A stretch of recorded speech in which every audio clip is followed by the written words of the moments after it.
Bonjour la famille, c'est une joie pour nous de vous retrouver. C'est Joël et Emmanuel de Family First Ministry. Que la grâce et la paix de Dieu soient avec vous.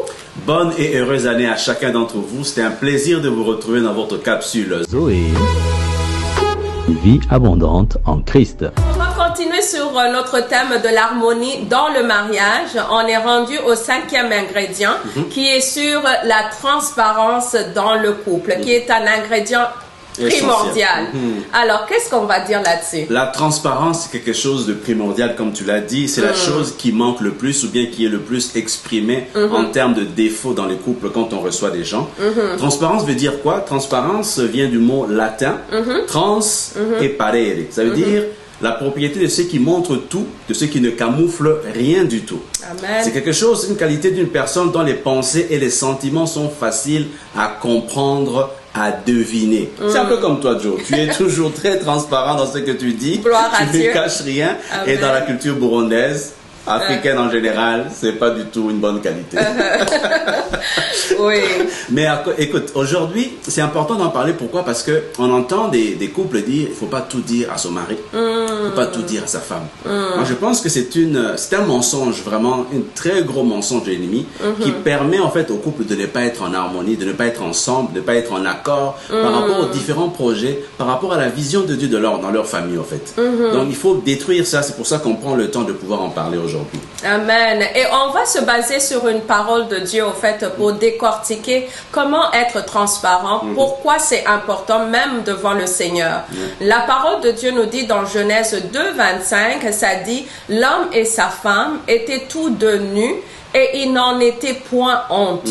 Il y a deux mots ici qu'on va voir justement pour pouvoir exhorter par rapport à la transparence. C'est la nudité et la honte. Oui. Ça veut dire que Adam et Ève, lorsque le Seigneur les a créés, ils ne cachaient rien. Oui. Ils étaient nus et ils n'en avaient point honte. Donc la nudité, c'est cet aspect où tu n'as rien à cacher à l'intérieur de toi, ni sur ton corps, ni à l'intérieur. Ça veut dire tu es libre devant l'autre. Oui. Et ça me rappelle un verset de Jésus qui disait, l'ennemi est venu, il n'a rien en moi. Amen. Ça veut dire qu'il n'y a pas de péché que Jésus, parce que Jésus est saint.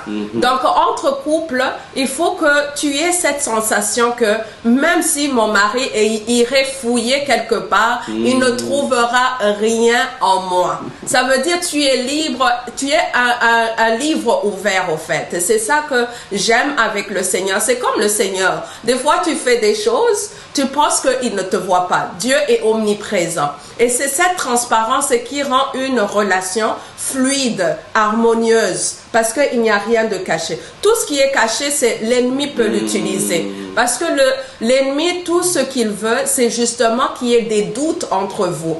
Alors, si on ne veut pas avoir des doutes, il faut être transparent, il faut être nu, comme un livre ouvert. Il n'y a rien que tu vas aller, que quelqu'un, ton ami, va te raconter que tu ne connais déjà. Alors, arriver à ce stade, ça prend la maturité, bien sûr. Parce qu'on parle avec des couples où il y a eu brisure de confiance, par exemple. Donc, ça veut dire que ça prend une confiance. Parce que tu peux pouvoir t'ouvrir à quelqu'un et que ce que tu lui dévoiles, ça va être utilisé contre toi. Alors, cette personne n'est pas encore assez mature pour recevoir tout ce que tu lui as à lui dire. Parce qu'il y a des choses qu'on a du mal à pouvoir dévoiler parce que on voit que l'autre n'a pas encore la capacité de recevoir cela et de pouvoir être mature et intercéder et prier pour que il n'y ait plus rien qui arrive peut-être dans tout ce qui s'est passé dans le passé, mais pouvoir porter ce fardeau et t'amener à être libre au fait. Mais pourtant, il y a d'autres qui vont l'utiliser pour te rabaisser encore plus, pour te faire mal encore plus. Et c'est pas ça que le Seigneur souhaite. Il veut que nous soyons libres afin de pouvoir nous aider de devenir de meilleures personnes, être fluides dans nos relations et harmonieux. Très important ce que tu dis. Et une des choses qui démontre que les gens, le couple ne sont pas transparent, c'est le téléphone. Madame, est-ce que tu peux avoir accès au téléphone de ton mari?